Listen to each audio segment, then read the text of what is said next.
가능하느냐 하는 것을 성경을 통해서 알려주는 매우 귀중하고 소중한 역사입니다. 하나님은 노예로 살던 이스라엘 백성들을 빼내어서 가나안 땅으로 보내주셨습니다. 그렇게 하신 이유는 이제 그곳에 가서 우상을 다 청산하고 정말 하나님의 말씀만 붙들고 사는 그런 민족이 되라고 가나안 땅에 보내주신 것입니다. 그리고 그렇게 할 때에 너희들이 잘 살 수 있고 번성할 수 있다는 것을 보여주시겠다는 거였습니다. 그러니까 너희들은 세상에서 잘 사느냐 못 사느냐 이게 중요한 게 아니라 어떠한 환경에서든지 하나님의 말씀만을 가장 중요한 것으로 삼고 그것대로 살아갈 수 있느냐 하는 점이 바로 그들을 구원하신, 선민으로 택하신 이유라는 거예요. 그러나 이스라엘 백성들이 그 가나안 땅에 들어가 살면서 가나안 문화의 복을 한번 경험하고 났더니 눈이 확 뒤집혀져서 하나님 말씀은 점점 뒤로 밀려가기 시작합니다. 심지어 우상의 문화, 그 만몬의 문화가 성전 안에도 들어왔죠. 즉 교회 안에도 들어옵니다. 그 일은 이스라엘뿐 아니라 주변 나라들에게도 불행한 일이 되고 말았어요. 하나님께서 우리가 지난 시간에 살펴본 대로 이스라엘 주변의 나라들을 한 나라 한 나라 벌을 내리셨습니다. 열국을 심판하셨습니다. 하나님이 세상을 창조하실 때 만드셨던 그런 기본적인 하나님의 창조 정신, 사랑, 인간의 그것에 반하는 걸 가지고 세상 나라들을 심판하셨어요. 아모스는 이 열방 나라들의 심판 설교를 거울로 삼아 이스라엘이 자기의 죄를 돌아보고 하나님 말씀으로 온전히 돌이키기를 원했는데 이들은 그 달콤한 문화를 버릴 수 없고 하나님이 저 주변 나라들을 하나하나 처단해 주시니 너무 기분도 좋고 행복하고 우리를 괴롭히던 나라들이 저렇게 심판받는다니 쾌재를 불렀겠죠. 참으로 영적으로 무식하고 무지한 백성들이 되고 말았습니다. 이 당시는 아수르가 이제 그 세계를 지배하던 때인데요. 특별히 아람 같은 나라도 아수르에게 맥을 못 쳤어요. 그러다 보니까 이 북이스라엘이 영토를 최대한으로 확장할 수 있었던 시기였어요. 아주 운이 좋았죠. 그러면서 스스로 자가당착에 빠진 거예요. 야, 하나님이 우리에게 복을 주시고 축복하셨구나. 땅도 넓어지고 농작물도 풍족해진 거구나. 점점 더 타락하고 하나님이 원하시는 모습에 돌아가지를 못합니다. 거기다가 하나님이 이제 하시는 말씀은 저 유다를 심판한다. 유다를. 자, 이쯤 되면 반응이 두 가지 정도로 나타나요. 하나는 저 유다, 자기들이 이 야훼 신앙에 정통성이 있다고 주장하던 저 유다, 사실 정통이 아니네. 아이고, 자기들이 정통이라고 하더니 신앙생활 제대로 안 했구만. 하나님의 말씀도 안 지켰구만. 아이고, 싸다, 싸. 쟤네들이 드디어 하나님한테 혼나는구나. 와, 우리가 정통이구나. 야, 우리 솔로몬 때 잘 나왔다. 북으로 잘 넘어왔다. 이 사마리아에 이 성전을 잘 세웠다. 이제 정통이 우리에게 있던 거구나. 그럼 그렇지. 이렇게 생각하는 부류가 있었을 겁니다. 더군다나 이 유다의 심판을 얘기하기 전에 다메섹부터 시작된 나라들이 하나, 둘, 셋, 넷, 몇 나라였죠? 6나라였어요. 그럼 유다가 몇 번째예요? 7째. 아니, 성경에서 7이라는 숫자는 뭐예요? 완전 숫자. 여기서 끝이구나. 유다가 7번째로 심판의 말씀을 받고 이제 그 7로 끝나는 거구나. 하나님이 역시 우리를 축복하셨어.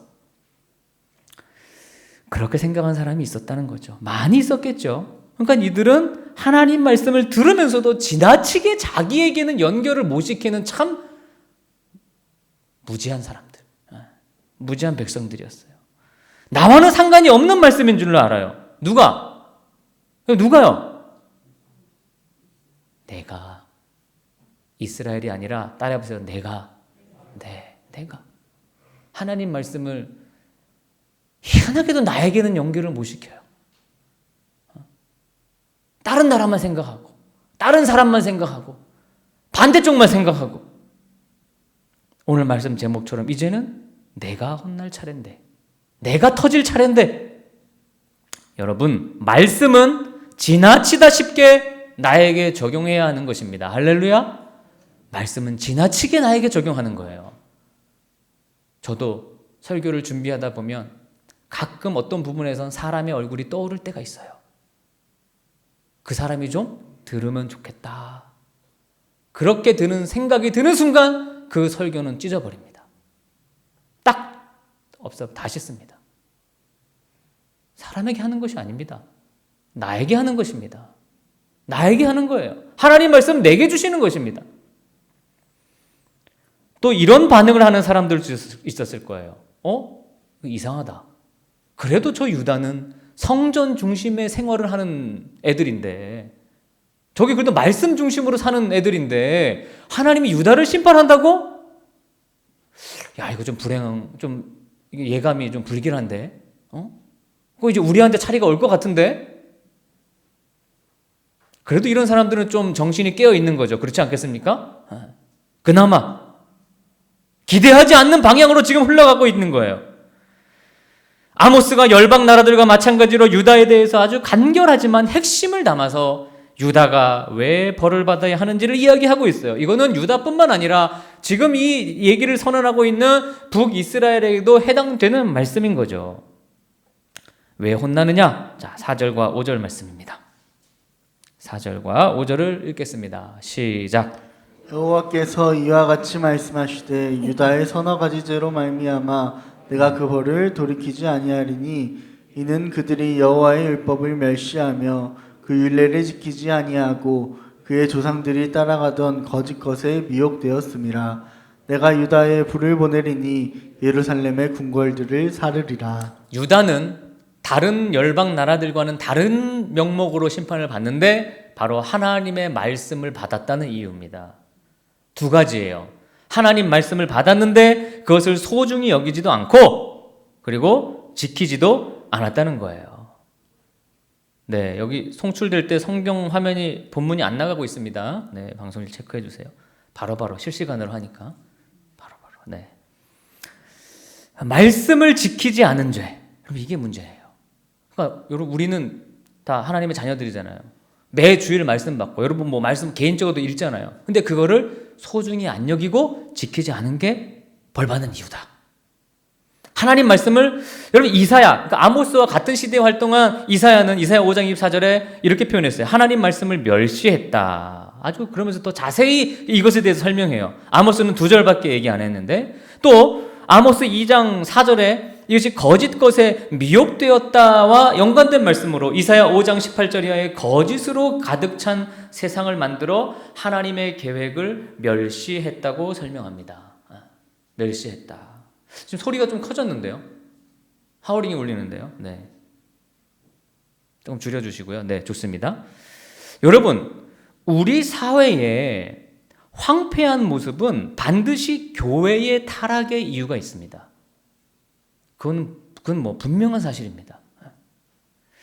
교회가 하나님의 말씀을 멸시하고 버리고 거짓 것에 미혹되었기 때문에 그 이유가 있는 거예요. 그럼 우상이라는 것이 뭐냐?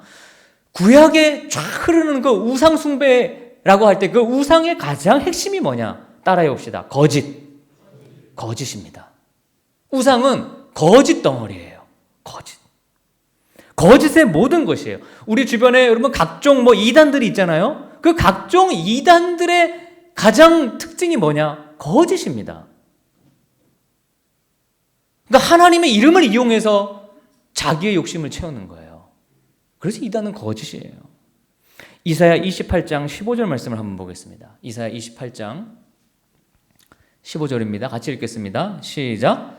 너희가 말하기를 우리는 사망과 언약하였고 수월과 맹약하였은즉 넘치는 재앙이 밀려올지라도 우리에게 미치지 못하리니 우리는 거짓을 우리의 피난처로 삼았고 허위 아래에 우리를 숨겼음이라 하는도다. 거짓과 허위가 우리 신앙생활의 가장 큰 맹점입니다. 여러분 신앙생활 이렇게 교회 다닌다고 할 때 하나님께 바른 신앙을 갖는다고 할 때 가장 약점, 맹점 우리가 가장 쉽게 빠지는 부분이 뭐냐? 거짓과 허위예요. 거짓과 허위. 여러분 참된 말씀에 직면하면 힘이 들거든요. 괴로워요. 왜? 그 말씀을 지키려고 하면 괴로워요. 여러분 아시잖아요. 바알을 내게 있는 바알을 버리려면 힘들잖아요. 그래서 뭐 합니까? 말씀을 회피합니다. 그게 뭐예요? 거짓이에요. 내 신앙생활이 거짓과 허위로 가득 차 있다는 거예요. 예레미야도 이런 얘기를 했어요. 이스라엘이 하나님을 안 떠났다. 그러니까 떠났는데 다시 돌아왔다. 근데 안 돌아온 거다라고 말하는 거예요. 자, 말씀을 봅니다. 예레미야 3장 10절입니다.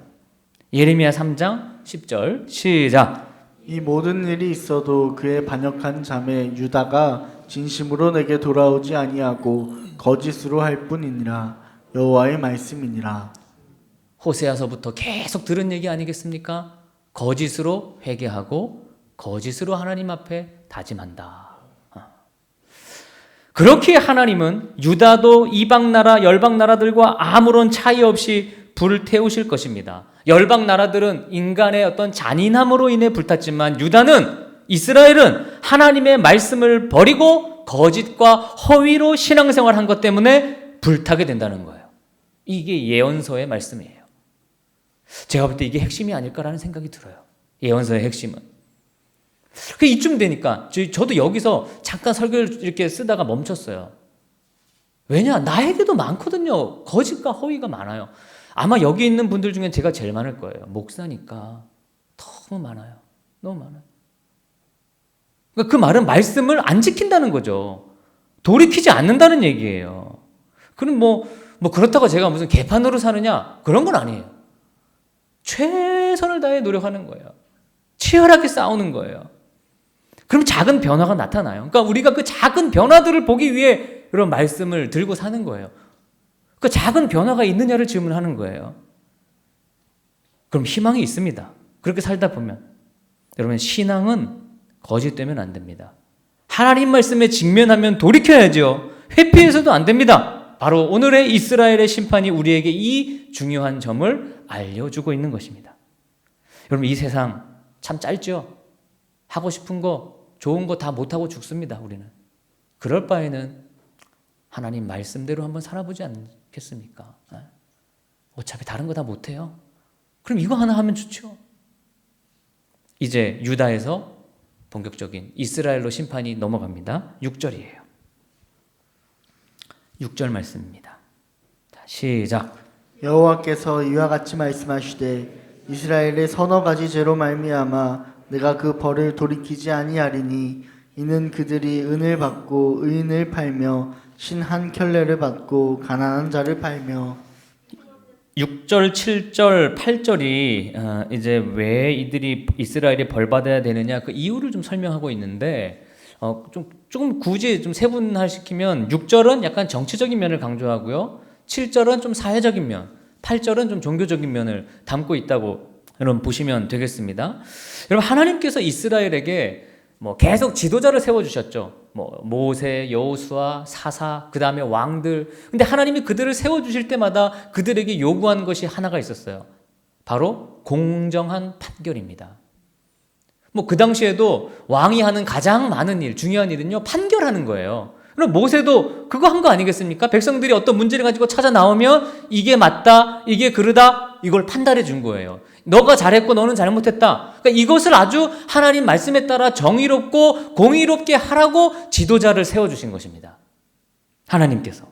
그런데 오늘 이 아모스 당시에 북이스라엘의 많은 지도자들, 판결자들에게 중요한 것은 누가 나에게 한 푼 더 가져오나라고 하는 거였어요. 거기에 관심이 있었어요. 심지어 너가 줄 게 없으면 너 신은 신발이라도 내놔라.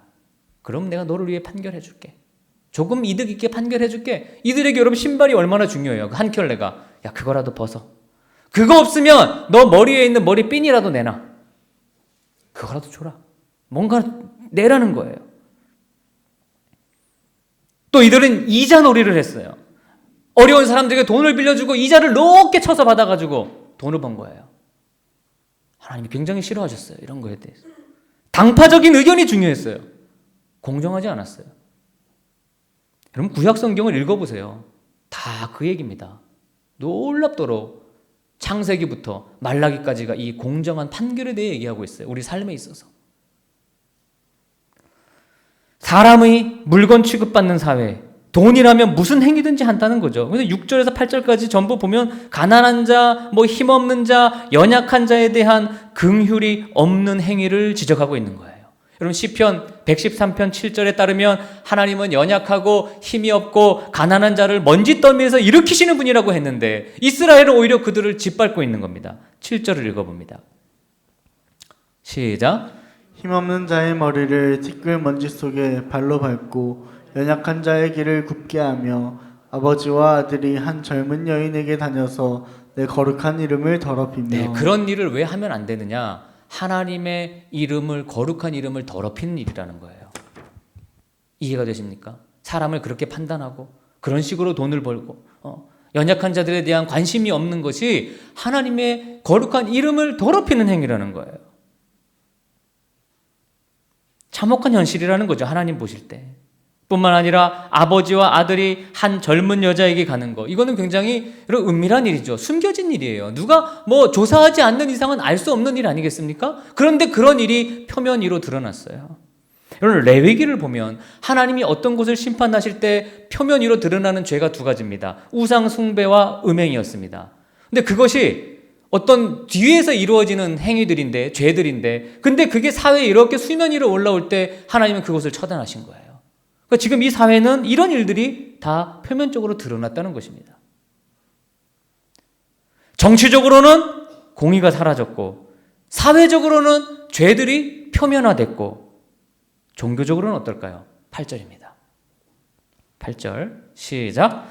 모든 제단 옆에서 전당 잡은 옷 위에 누우며 그들의 신전에서 벌금으로 얻은 포도주를 마시느니라. 정말 종교적인 위선이죠. 종교적인 위선이에요. 그렇게 얻은 돈으로 산 방석을 깔고 앉아서 예배드리고 그리고 자기들끼리 맛있는 거 해먹고 잔치했다. 아주 하나님이 경멸하십니다. 긍휼이 없고 세상에서 인정사정이 없고 마지막 하나까지 다 받아내야 되고 그것을 못 내는 사람이 있다면 사정을 봐주지 않고 신발까지 뺏고, 물론 그게 여러분 법적으로 잘못된 것은 아닙니다. 법적으로는 그렇게 맞아요. 그렇게 해도 돼요. 근데 저는 그렇게 생각합니다. 크리스천이, 그러니까 청문회 같은 데 보면 그런 데 보면 많이 나오죠. 그게 법적으로 문제 없습니다. 그렇게 얘기하죠. 그러나 말씀의 정의에 비춰보면 문제 있습니다. 저는 교회 다니신다는 분이 그거 법적으로 문제 없습니다 이렇게 얘기하면 가서 때려주고 싶더라고요. 구약 성경 제대로 읽어봤어? 보고 그런 얘기 하시는 겁니까? 법적으로 문제 없는 건 다 알죠? 말씀에는 문제가 있습니다. 그렇게 살면 안 됩니다. 불의 중에 불의입니다. 나 때문에 고통의 백성들이 있다는 것을 무시하고 자기 자녀의 삶에는 엄청나게 신경을 쓰면서도 연약한 자들의 눈물과 삶에 대해서는 매정한 거, 하나님이 질문하시는 거예요. 도대체 신앙적으로 훌륭하고 잘 산다는 게 뭐니? 물으십니다. 우리 하나님 백성들의 잘 살고 성공하는 것은요, 남에게 사랑을 베푸는 것이고 다 같이 불행하지 않는 것이지 너 하나 잘 사는 것이 무슨 성공이냐라고 아모스가 외치고 있는 거예요. 그렇게 드리는 예배 그거 안 받으신다.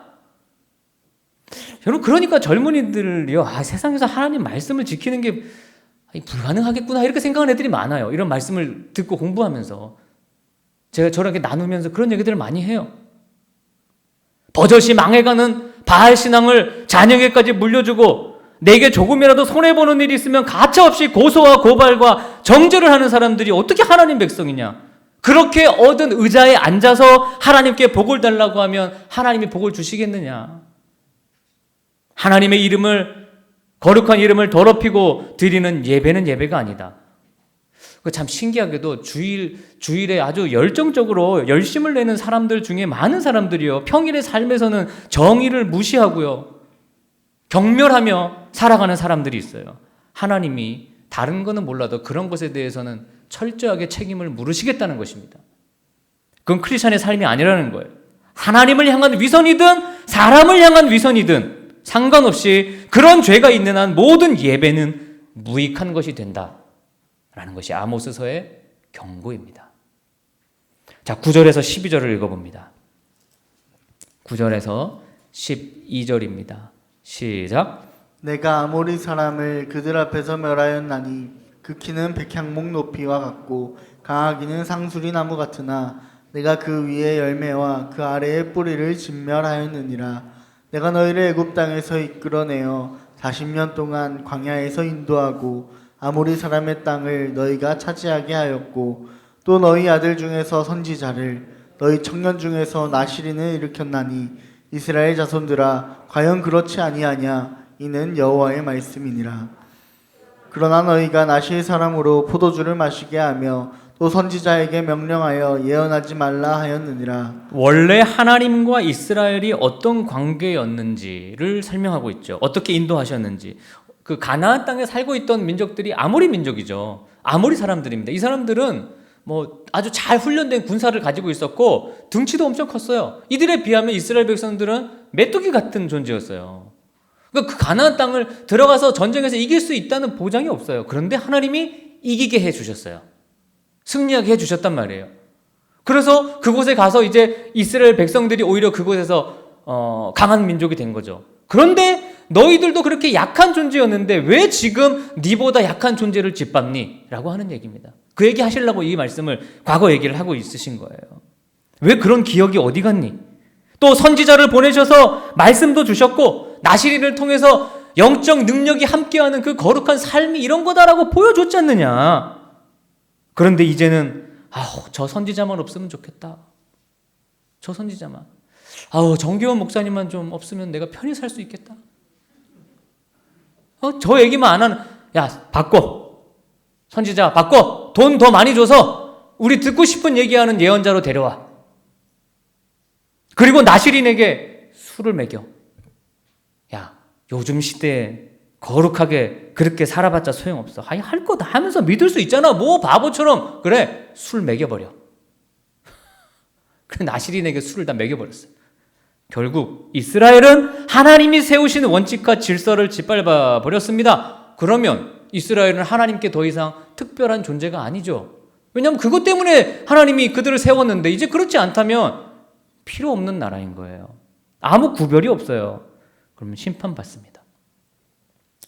기억 상실증이라는 게 참 이 신앙에서도 너무 중요한 그런 것 같아요. 하나님의 은혜를 내가 어떤 존재였는지 잊어버리면 우리의 신앙이 이렇게 바뀌고 변질되게 됩니다. 13절을 보시겠습니다.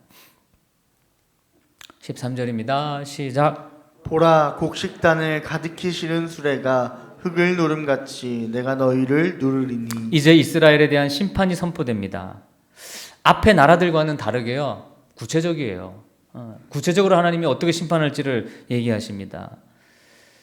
수레가 흙을 누름같이 내가 너희를 누른다. 곡식단을 가득히 실은 수레가 탁 흙을 누르고 있으면 흙이 이렇게 막 눌리겠죠.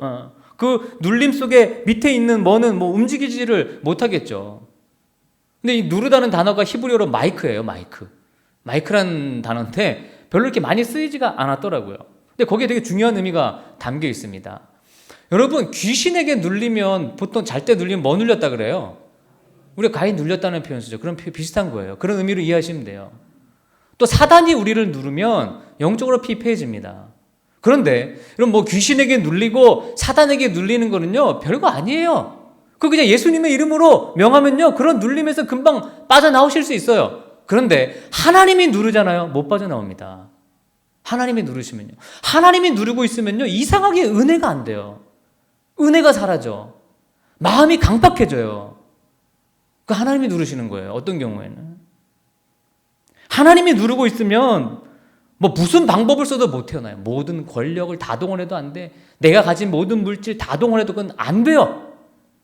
하나님이 누르시면 코로나에서 벗어날 수가 없어요. 하나님이 누르시는데 어떻게 인간이 거기서 벗어나와요? 안 됩니다. 하나님께 눌릴 때는 그 유명한 다윗도 솔로몬도 어쩔 수가 없었어요. 전도서 7장 13절 말씀을 잠깐 보겠습니다. 자, 읽습니다. 시작. 하나님께서 행하시는 일을 보라. 하나님께서 굳게 하신 것을 누가 능히 곧게 하겠느냐. 하나님이 굽게 하신 거. 이게 하나님 누르셨다는 얘기예요. 그 누르고 있는 거를 누가 피거나 뺄 수 있느냐? 불가능하다. 솔로몬이 눌려봤거든요. 아는 거예요. 이어서 14절 말씀, 전도서 7장 14절입니다. 시작. 형통한 날에는 기뻐하고 곤고한 날에는 되돌아보아라. 네. 자, 거기까지. 네, 거기까지.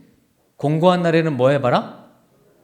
뭘 되돌아봐야 될까요? 아, 하나님이 지금 나를 굳게 하고 계신 건 아닌가? 아, 하나님이 지금 나를 누르고 계신 건 아닌가? 눌리는 이유는 하나입니다. 죄악 때문입니다. 죄악 때문이에요. 허위와 거짓 때문입니다. 힘이 없고 연약한 자들에 대한 긍휼이 없기 때문입니다. 하나님이 누르신다는 거예요. 이스라엘을 눌러버리시겠다. 하나님이 누르시면 어떻게 될까요? 다시 본문으로 가서 14절부터 16절 말씀입니다. 자, 시작. 빨리 다른 박질하는 자도 도망할 수 없으며 강한 자도 자기 힘을 낼 수 없으며 용사도 자기 목숨을 구할 수 없으며 활을 가진 자도 설 수 없으며 발이 빠른 자도 피할 수 없으며 말 타는 자도 자기 목숨을 구할 수 없고 용사 가운데 그 마음이 굳센 자도 그날에는 벌거벗고 도망하리라. 여호와의 말씀이니라. 하나님이 누르시면 일이 된다는 겁니다. 이렇게 된다. 하나님은 그 어떤 민족보다도 이스라엘에게 더 큰 책임을 묻고 더 큰 심판을 내리시겠다는 것입니다. 하나님의 보호와 특별한 은혜에서 탈락시켜 버리시겠대요. 원래 빈손이었고 원래 빈 옥토에서 빈 땅에서 시작한 이 민족, 하나님 한 분만으로 기뻐했고 바다를 먹물 삼아도 다 갚을 수 없는 그 은혜만 바라보며 살았던 이들이 지금은 신앙 안에 모든 것이 섞여서 돌아갈 수도 없고 돌이킨다고 말은 하는데 허위와 거짓이 만연하니 하나님은 끝끝내 이스라엘을 심판하실 수밖에 없는 상황을 오늘 아모스를 통하여 말씀하시고 계십니다. 그렇다면 우리는 어떤 운명을 택해야 합니까? 우리가 꿈꾸고 계획하는 방향이 내가 사는데 좋은 것 같은데 그게 혹 하나님을 멀리하는 길은 아닙니까? 겉으로 보기에 성공한 나라, 겉으로 보기에 성공한 사회, 겉으로 보기에 성공한 것 같은 교회, 그런 신앙, 그런 게 아니라 여전히 위선과 허위와 거짓으로 포장된 신앙, 진실한 돌이킴이 없는 거짓된 신앙, 그로 인해서 하나님의 이름이 더럽혀지는 사태, 하나님은 그것을 두고만 보실 수는 없다는 거예요. 그럼 3장으로 가면 마음이 굉장히 아파요. 3장은 하나님께서 그 열방 나라들의 지도자들을 불러서 야! 이스라엘을 봐라. 어떤지 니네들이 평가해봐. 개판이지? 니네가 봐도 얘네가 말도 안 되지? 그게 뭐예요? 지금 우리 교회가 세상이 교회에 와서 교회를 얘기하는 거예요. 교회가 이런 죄를 짓고 있어. 그 장면을 그대로 연출하고 있습니다. 3장에서. 아, 우리가 지금 그 전철을 밟고 있는 거죠. 그 과정에 있는 거예요. 하나님께만 목숨을 걸지 않아도 충분히 살 수 있는 사회, 교회가 된 지금의 이 시대를 보며 하나님이 어떤 준비와 어떤 심판을 계획하고 계실는지요. 하나님이 이 나라를 누르고 계시고 우리 한국교회를 누르고 계신다면 우리에겐 답이 없습니다. 진정으로 돌이키는 길 밖에는 없습니다. 사랑하는 형제 자매 여러분, 허위가 가득한 회개를 버리시고 거짓이 가득한 삶을 바꾸시고 어떤 형편에 있든지 말씀만으로 만족하고 사십시오. 그리고 우리 주변에 연약하고 힘없고 가난한 자들을 돌아보십시오. 왜냐? 하나님의 마음이 그들에게 있기 때문입니다. 이스라엘이 벌을 받았다면 이제는 내 차례입니다. 나에게도 반드시 하나님이 물으실 때가 올 겁니다. 순서대로 가는 거죠. 성경을 주신 거는 그 다음 차례가 우리라는 얘기니까요. 거울이에요. 여러분, 돌이키셔서 말씀대로 사셔서 하나님께 건진받는 저와 여러분이 될 수 있기를 주님의 이름으로 축원합니다. 기도하겠습니다. 하나님 아버지, 오늘도 아모스를 통하여 하나님의 마음이 어떠하신지 저희들에게 알려주셔서 감사를 드립니다. 우리 안에 거짓과 허위가 얼마나 많이 있는지 고백합니다. 주님 다 보고 계시지요? 저는 알고 주님은 아십니다. 하나님의 말씀을 내 삶에서 지키지 못한 거, 소중히 여기지 못한 거 나는 알고 주님은 아십니다. 주님, 이스라엘 다음은 언젠가 내 차례가 될 텐데 오직 하나님의 은혜만을 만족하고 하나님의 은혜만을 구하고 주님의 말씀을 소중히 여기고 그 소중히 여긴 말씀을 지키며 살아가는 우리 모두가 될 수 있도록 힘과 용기를 우리들에게 허락하여 주시옵소서. 예수님의 이름으로 기도드렸습니다. 아멘. 다 일어나셔서 찬양하시고